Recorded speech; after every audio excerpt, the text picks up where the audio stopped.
आप देख रहे हैं स्पेशल एट 4।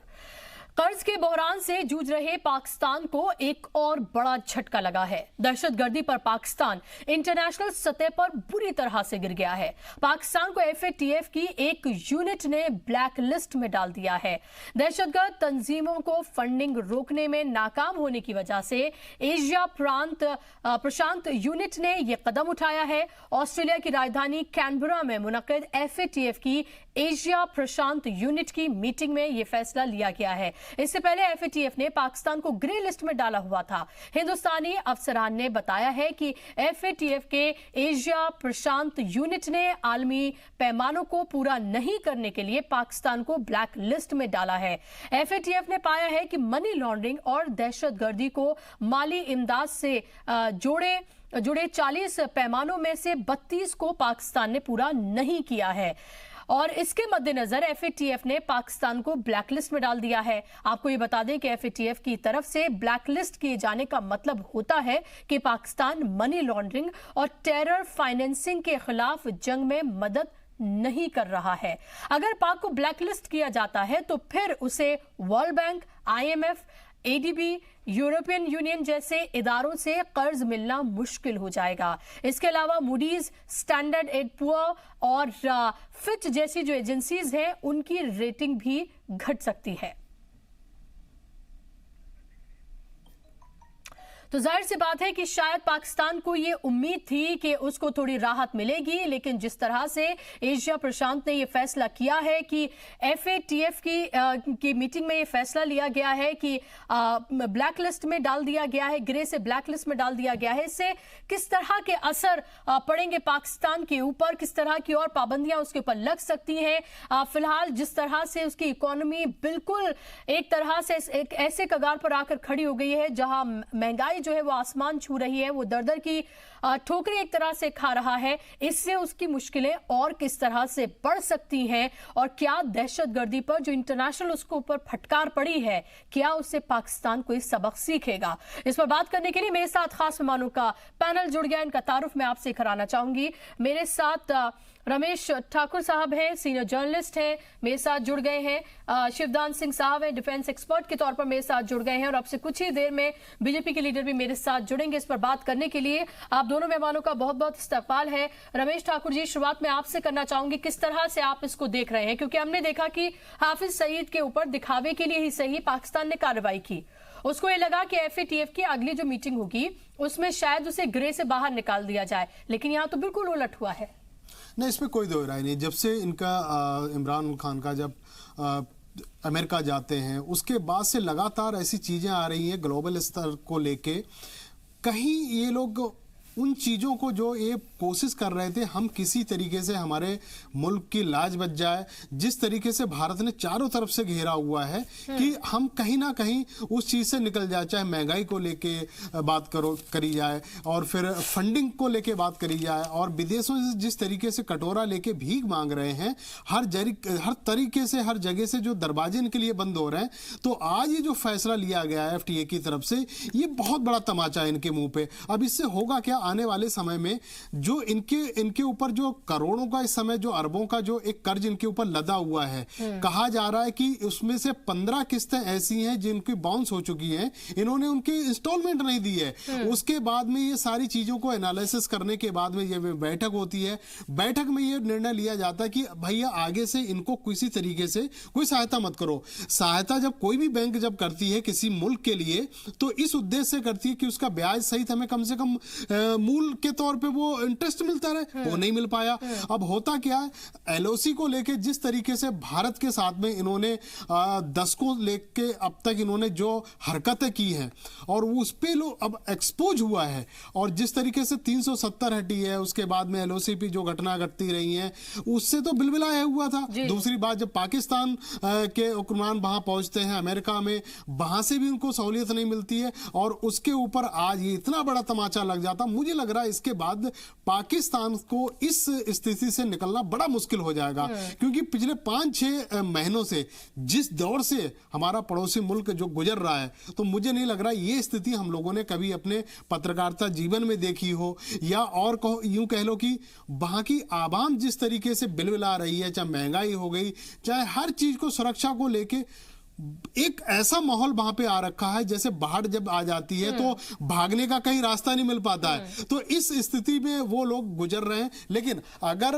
आज भी उनसे बात करी जाए, अभी मैं पाकिस्तानी चैनल देख रहा था, तो उन्होंने इस तरीके से व्याख्यान अपना कर रखा है कि ये जो हो रहा है ये सिर्फ इंडिया की वजह से हो रहा है। उन्होंने हमारे चारों तरफ से उन्होंने हमारी मुखालफत करनी शुरू कर दी है, हमारी चुगली करनी शुरू कर दी है, इसलिए हमें घेर लिया है। तो तरह तरह की बात रमेश जी कि चलिए हमारे उनको ये पता तो चल रहा है कि हिंदुस्तान की ताकत क्या है। नहीं, ताकत को बताने की जरूरत नहीं। वो कहते हैं ना, आदमी अपनी क्वालिटी खुद ही आइडेंटिफाई कर देता है, उसको शो करने की जरूरत नहीं है। उनके मुंह से सुनाई दे रहा है ना, तो आप ये तो देखें ना कि उनके मुंह से सुनाई दे रहा है। और दूसरा ये बताना जरूरी है कि टेरर फंडिंग पर नजर रखने वाली ये इंस्टीट्यूशन है, ये संस्था है FATF, जिसने ये माना है कि 40 में से जो 32 चीजें होती है, जो पॉइंट्स होते हैं, उसको नहीं माना है पाकिस्तान ने। उसके बाद ये फैसला लिया गया है। शिवदान जी, अब आगे किस तरह से पाकिस्तान की मुश्किलें बढ़ सकती हैं? जाहिर सी बात है, जो कर्ज ले रहा है अलग अलग जगहों से, वो अब उसके लिए बहुत मुश्किल हो जाएगी, क्योंकि सबसे पहले कहा जाएगा कि भाई अपनी जमीन से आप दहशतगर्दी को बंद करिए, तभी कुछ किया जाएगा अब आगे। देखिए, इस वक्त पाकिस्तान पर खाली इतना पैसा बचा है कि जो अपनी जो लोन ले रखा है अंतर्राष्ट्रीय संस्थाओं से, उसके खाली ब्याज को चुका सके, बस। कोई इंपोर्ट नहीं कर सकता पाकिस्तान किसी प्रकार का, ना अपनी कुछ आवश्यक वस्तुओं का, ना किसी हथियार का, ना किसी अन्य सामान का। और इसके साथ मैं ये बताना चाहता हूं कि ये जो अंतर्राष्ट्रीय संस्था है, ये उस देश के अंदर जाकर के ये चेक करती है कि क्या इनके लीगल सिस्टम में या प्रिवेंटिंग सिस्टम में ऐसे मैकेनिज्म हैं कि जिनसे ये धन ना तो काला धन बन रहा है और ना ये आतंकवादी गतिविधियों में लगाया जा रहा है। उन्होंने जो आप बोल रही हैं 40 में से 32 पॉइंट पर फेल हुए हैं, इसका मतलब पाकिस्तान में चारों तरफ लॉलेसनेस फैली हुई है, जैसा कि सर्वविदित है। सब जानते हैं 89 में जब रूसी सेनाएं अफगानिस्तान से वापस गई थी, तो पाकिस्तान ने पता नहीं किस गलत दिमाग से इस आतंकवाद को अपनी फैक्ट्री या अपने रोजगार के रूप में ले लिया। पूरे पाकिस्तान के युवाओं को, जो गरीब परिवारों से आते थे, उनको मदरसों में पढ़ा करके इस तरह की इस आतंकवाद की सेनाओं में भर्ती कर दिया। आज वो आतंकवादी विश्व में चारों तरफ आतंकवाद फैला रहे हैं। तो इस संस्था ने ये चेक किया कि पाकिस्तान में क्या धन अभी भी उन इंस्टीट्यूशन में जा रहा है। इसका मतलब आगे का ये हाल होगा कि पाकिस्तान में जब बाहर से धन नहीं आएगा, अपना धन है नहीं उनके पास, तो लॉलेसनेस और बढ़ेगी और ये जो आतंकवादी जो हैं वो कंट्रोल खत्म हो जाएगा बिल्कुल सरकार का इनसे, और चारों तरफ ये अपने पड़ोसी देशों में भागने की कोशिश करेंगे। इसलिए ये बड़ी डेंजरस स्थिति बनती जा रही है। क्योंकि जाहिर सी बात है, बार बार काफी बार ये कहा गया कि आप अपना पड़ोसी नहीं बदल सकते हैं। बिल्कुल। और ऐसा तो है नहीं, एक पूरा मुल्क है वो, आप उसे ऐसा तो है नहीं कि निस्तनाबूद या खत्म कर सकते हैं, जाहिर सी बात है। और उससे होने वाली जो परेशानियां हैं, उसका सबसे बड़ा भुक्तभोगी तो हिंदुस्तान ही है। जिस तरह से टेररिज्म वहां पर फल फूल रहा है, ऐसे में ये एक तरह का इल्जाम लगाने की भी कोशिश की गई है शिवदान जी की ये किया धरा हिंदुस्तान का है। भाई हिंदुस्तान तो ये चाहता है कि स्टेबिलिटी हो उस मुल्क में, ताकि हम भी सुकून से रहें। हम तो इस बात में बिलीव करते हैं कि यदि आपको स्वर्ग जाना है तो अपने आसपास के लोगों को साथ लेके चलिए। राधा कृष्ण जी का गीता में लिखा हुआ संदेश है कि यदि आपको स्वर्ग में जाना है तो अपने आसपास के लोगों को स्वर्ग के लिए ले चलिए, तभी आप सुखी रह पाएंगे। तो भारतवर्ष का हमेशा उद्देश्य ये रहा है कि पाकिस्तान को सही रास्ते पर डाला जाए, और पाकिस्तान की तरफ बार बार भारत ने दोस्ती का हाथ इसलिए बढ़ाया है कि पाकिस्तान को कुछ सेंस आ जाए। मगर पाकिस्तान केवल जब से टू नेशन थ्योरी से पाकिस्तान का जन्म हुआ, 1947 से लेकर आज तक पाकिस्तान के साथ दुर्भाग्य ये रहा है कि पाकिस्तान को एक तो वहां का फ्यूडलिज्म सिस्टम खत्म नहीं हुआ है, वहां पर फ्यूडल सिस्टम अभी भी काम कर रहा है। केवल 246 फैमिलीज है पाकिस्तान में जिनके पास पाकिस्तान की ज्यादातर जमीन कब्जे में है। वो अपनी जमीन को किराए लोगों को देते हैं खेती करने के लिए। तो नंबर 1 फ्यूडल सिस्टम अभी लागू है। फ्यूडल सिस्टम ने वहां की आर्मी को स्ट्रांग किया हुआ है। वहां की आर्मी का जब तक होल्ड है वो वहां के आवाम को यह शो करती रहेगी पूरे टाइम कि भारतवर्ष तुम्हारे लिए खतरा है।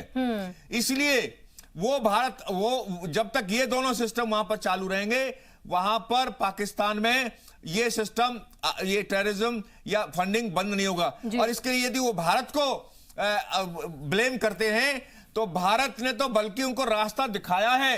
भारत ने तो उनको यह बताया कि आप अपने आप को सुधारिए, ये आईना है आपकी तरफ। अब कोई आईना देखना नहीं चाहे तो उसका क्या कर सकते हैं? नहीं, अच्छा, इसमें एक चीज और आती है सामने की, जैसे हमारे यहाँ का विपक्ष बड़ा कमजोर दिखाई दे रहा है, कमोबेश स्थिति वहां भी ऐसी लग रही है। जब से इमरान खान ने हुकूमत वहां से संभाली है तो विपक्ष भी वहां बड़ा कमजोर सा दिखाई दे रहा है। वहां पे भी ऐसे ही लग रहा है, विपक्ष खत्म कर दिया। जी, और हम ये देखें कि लगातार जिस तरह से वहां की जो आर्मी है उनका फिर 3 साल का मुद्दत-ए-कार और वहां पर बढ़ा दिया गया है, तो इससे ये भी साफ पता चलता है कि जाहिर सी बात है कि जो सब कुछ वहां हमेशा से जैसा चलता रहा है कि आर्मी के कंट्रोल से, वैसा ही वहां पर हो रहा है। इमरान के आने के बाद हालात जो है वो बिल्कुल भी वहां पर सुधरे नहीं है, ये साफ तौर पर पता चल रहा है। लेकिन रमेश जी, जब इमरान खान गए थे अमेरिका और डोनाल्ड ट्रंप से उन्होंने मुलाकात की थी, उसके बाद ये लग रहा था कि शायद ये तमाम कवायदें इस तरफ की जा रही हैं ताकि FATF में उनको ग्रे लिस्ट से बाहर निकाल दिया जाए, उनको ब्लैक लिस्ट में ना डाला जाए। उसके अलावा लगातार उनसे बात हुई, यानी कि फंड्स वगैरह को लेकर बात की। वहां उन्होंने एक्सेप्ट भी किया कि हाँ, अभी भी दहशतगर्द तंजीमें जो है वहां काम कर रही हैं। इस तरह से उन्होंने ये तमाम बातें एक्सेप्ट की ऑन कैमरा। लेकिन लग रहा है कि कोई भी चीज काम आती हुई इमरान खान के लिए नजर नहीं आ रही है। नहीं, बिल्कुल सही बात है। ये बड़ा झटका महसूस कर रहे होंगे इमरान खान की। बड़े उम्मीद के साथ में वो अमेरिका गए थे, वहां विजिट उन्होंने करी थी। उस समय कई मुद्दों पे बात हुई थी, चाहे लोन की बात लेने की बात कही गई हो और चाहे LOC की बात कही गई हो। और मैं एक बात जोड़ना चाहूंगी, जब भी ट्रंप सामने आते हैं, चाहे वो कश्मीर के मुद्दे को लेकर हो या उससे पहले, हमेशा ही कहते हैं कि mister Modi and Imran Khan are very good friend of mine. हमेशा वो दोनों को एक साथ रख के बात करते हैं। तो ऐसा लग रहा है कि वो कहने के लिए गुड फ्रेंड है, किसी और काम के लिए नहीं। वो बात ये भी समझ गए होंगे, कहते जरूर लेकिन उसका उलट हो जाता है। पिछली बार भी उन्होंने यही कहा कि चलो ठीक है, ट्रंप को बीच में कर लेंगे, मीडिएटर बना देंगे, हो सकता है कश्मीर मुद्दे को लेके कुछ ना कुछ हल निकलेगा। और हुआ क्या, जब इमरान खान साहब अमेरिका से पाकिस्तान आते हैं तो पीछे से बयान आ जाता है उसके सुबह ही कि मोदी का नाम लेके ट्रंप कहते हैं कि मैं मीडिएटर का भूमिका निभा सकता हूं। लेकिन होता क्या, उसके बाद में 370 हटा दी जाती है, मामला फिर उलट हो जाता है। लेकिन मुझे ये लग रहा था इनकी जो विजिट थी विशेष तौर पे ये थी कि हमारा जो पाकिस्तान आज कर्ज के दलदल में जो डूबा हुआ है उससे कहीं ना निकालने की एक सोच और एक किरण इनको दिखाई दी थी, वो थे ट्रंप साहब। लेकिन आज जो ये फैसला आया ये भी उल्टा हो गया। उनको एक तो ना वहां से कुछ मिला और जहां से जो मिल रहा था वहां से भी सब हाथ से गया। अब ये जो मानक जो बने हुए थे, 40 जो मानक आपने बताए थे, उसमें 8 मानक ऐसे जिसमें पाकिस्तान ने अपनी जो जरूरतें वो पूरी की हैं, लेकिन 32 ऐसे मानक बचे हैं जिसमें बुरी तरीके से इनकी हार हुई है। अब इसमें होता क्या है, WHO, वर्ल्ड बैंक की बात हम करें, वर्ल्ड बैंक ने एक पिछले मेरे ख्याल से साल भर पहले एक इनको दिशा निर्देश दे दिया था, यूं कहें कि नोटिफिकेशन जारी कर दिया था कि जब तक आप हमारा पूर्व का फंड वापस नहीं करोगे हम आगे कोई फंडिंग आपको नहीं करेंगे। वो नवाज शरीफ के समय का भी था और जरदारी के समय का भी उनके ऊपर फंड बकाया था। अब उसके बाद से इन्होंने क्या, जब नई हुकूमत आती है तो इन्होंने इंस्टॉलमेंट भी उनकी नहीं चुकाई, तो आगे तो देने की बात ही खत्म हो जाती है। तो मुझे कहीं ना कहीं लगता है, मुझे तरस भी आता है इस बात को लेके कि जैसे वहां की आवाम, ठीक है नेताओं का कुछ नहीं होता है, उनका जैसे जीवन बीत रहा है रईसी में वो बीतता रहेगा, कोई फर्क नहीं पड़ेगा। आप चाहे गाड़ी बेचो, वहां जमीन बेचो, जहां गाड़ियां पुरानी गाड़ियों को नीलाम कर दो, वो सिर्फ दिखावा होता। लेकिन वहां की आवाम ऐसी इस बुरी तरीके से तरस रही है। 200 किलो वहां पे टमाटर है, 200 रुपए किलो आपका प्याज बिक रहा है, भिंडी का रेट देख लो, अंडे का रेट देखो, चावल का रेट देख लो, जो हमारे से 10 गुना ज्यादा हो गई है। और सबसे बड़ी रोजमर्रा की चीजें जिसके बिना अपनी जिंदगी आपको गुजारनी मुश्किल होती है, वो चीजें हैं, कोई लग्जरी नहीं है, बल्कि टमाटर प्याज ऐसी चीजें जो आप हर खाने में डालते हैं, वहां उन सब चीजों का बुरा हाल है। शिवदान जी, आप ये देखें कि अभी की बात करें तो अक्टूबर तक का वक्त जो है FATF ने दिया है, कि भाई आपने अभी भी, आपके पास हम वक्त आपको दे रहे हैं अक्टूबर तक का, आप कार्रवाई कर लीजिए। अगर आप कार्रवाई कर देते हैं दहशतगर्दी को लेकर तो फिर भी आगे चीजों को लेकर सोचा जा सकता है।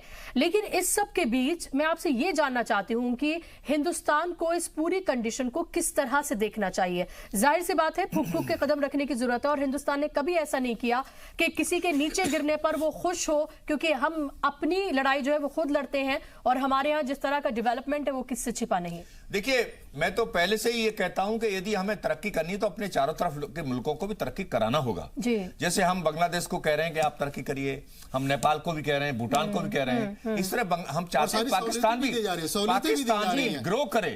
और पाकिस्तान के साथ यदि पाकिस्तान को सेंस आ जाए, होश आ जाए, तो यदि भारत के साथ वो संबंध सुधार ले तो हो सकता है पाकिस्तान की 90% गरीबी भारत दूर कर दे।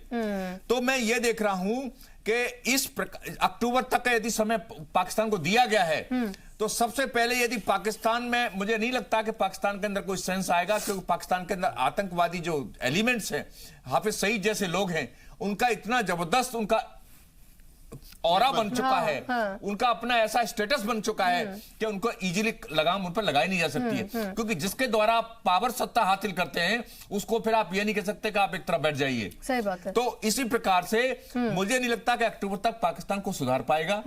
और इस दौरान में जैसा कि अभी चारों तरफ अलर्ट पूरे कंट्री में हो रखा है, यूपी में खासकर अलर्ट हुआ है, ये इसी प्रकार से हो रखा है कि पाकिस्तान के आतंकवादी आउट ऑफ कंट्रोल हो चुके हैं, वो और अपने चारों तरफ आतंकवाद को फैलाने की कोशिश करेंगे। अरे वो ताकत अब नहीं बची, वो ये पहले की बात नहीं, ऐसा है इस समय की जो पोजीशन है हाफिज सईद की जहां तक बात कर रहे हो तो उनके पर इतने कतरे जा चुके हैं, और उसके बाद में जब बालाकोट हुआ और स्थितियां देखो बदल गई हैं। पहले से अगर देखी जाए फंडिंग को जिस तरीके से हम लोगों ने ये दहशतगर्दों की कमर तोड़ी है यहाँ पे आपके कश्मीर में बैठ के, उसके बाद से ये इनकी जो कमर है ना बिल्कुल टूट चुकी है। अब आगे ये लोग नई कोई पौध निकाल के लाएं दहशतगर्द के लिए, वो अलग की बात है। मुझे नहीं लग रहा कि इसमें अब पाकिस्तान पार पाएगा। बिल्कुल। शमून कासमी साहब भी मेरे साथ जुड़ गए हैं, बीजेपी के लीडर हैं। शमून साहब, बहुत बहुत इस्तकबाल है आपका जी सलाम में। मेरा सवाल आपसे यह है कि अब जिस तरह से ब्लैकलिस्ट में डाल दिया है FATF ने पाकिस्तान को, आप किस तरह से इसको देखते हैं? क्योंकि एक ऐसा मुल्क जो एक खास मजहब यानी कि इस्लाम जैसे एक ऐसे उस पर बना जो सिर्फ और सिर्फ पीस सिखाता है, उस मुल्क की जब भी बात आती है तो सिर्फ दहशतगर्दी से उसे जोड़ा जाता है।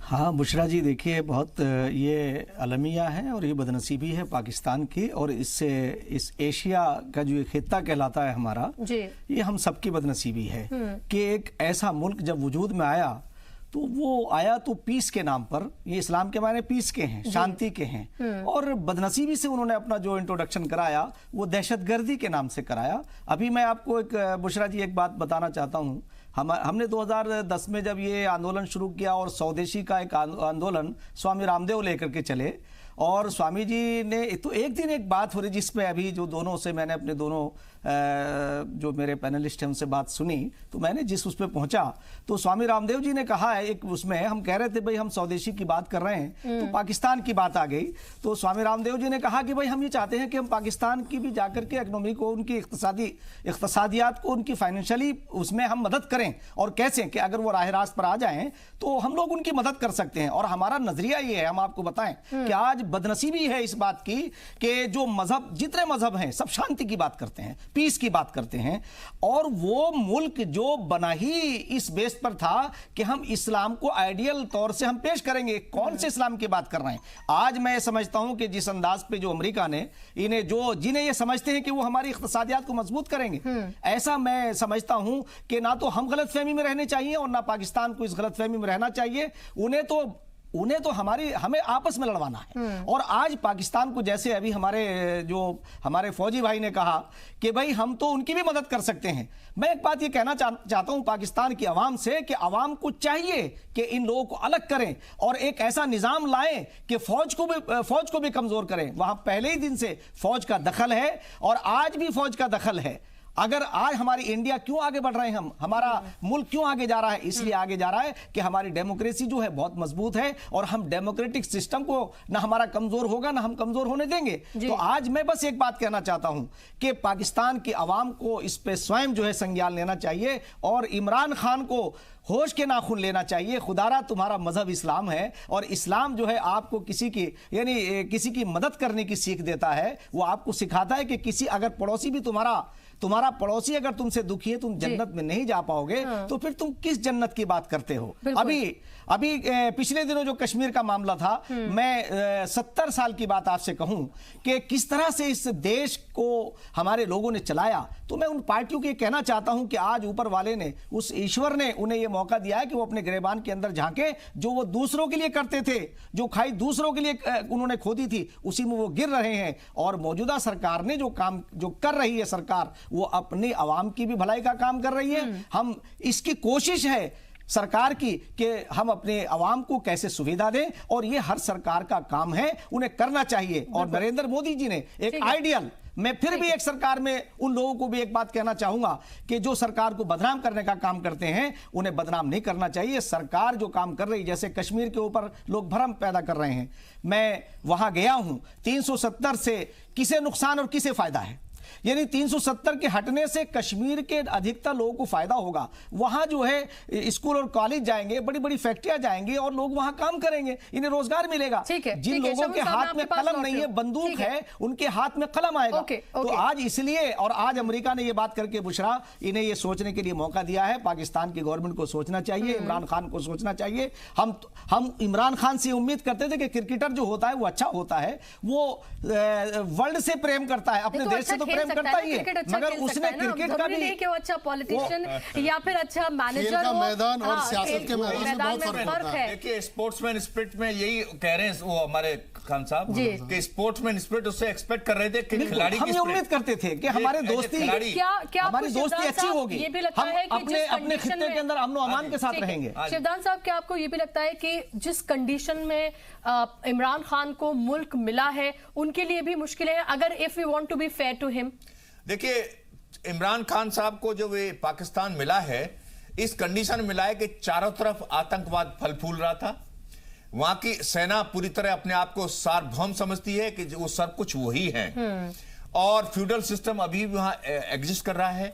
पूरे वर्ल्ड को, पूरी ताकत को, वर्ल्ड की ताकतों को चाहिए कि इस पाकिस्तान के अंदर पूरे सुधार किए जाएं, जैसे वहां के भूमि सुधार लागू किए जाएं, वहां का जो जमींदारी सिस्टम खत्म किया जाए, आर्मी के पर कतरे जाएं, और अंतरराष्ट्रीय संस्थाओं की देखरेख में वहां पर मदरसों में जो आतंकवाद की शिक्षा दी जा रही है बच्चों को, उनकी जिंदगी खराब की जा रही है, उसको डिसमेंटल किया जाए।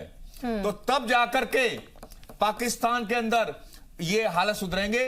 और इमरान खान साहब इस काम को नहीं कर पाए, इस रास्ते पर एक कदम नहीं चल पाए। और उसके अलावा भी और सारे प्राइम मिनिस्टरों के मुकाबले वो एक कमजोर प्राइम मिनिस्टर थे, क्योंकि उनको एक्सपेक्ट नहीं कर रही थी कोई भी जनता कि वो पाकिस्तान के प्राइम मिनिस्टर बनेंगे। तो वो जिन ताकतों के बल पर प्राइम मिनिस्टर बने हैं, वही ताकत पाकिस्तान के अंदर आतंकवाद को फैला रही है, पाकिस्तान को बदनाम कर रही है। और एक और कहना चाहता हूं, पूरे विश्व में यदि इस्लाम का सबसे ज्यादा नुकसान किसी ने किया तो देश पाकिस्तान ने किया है।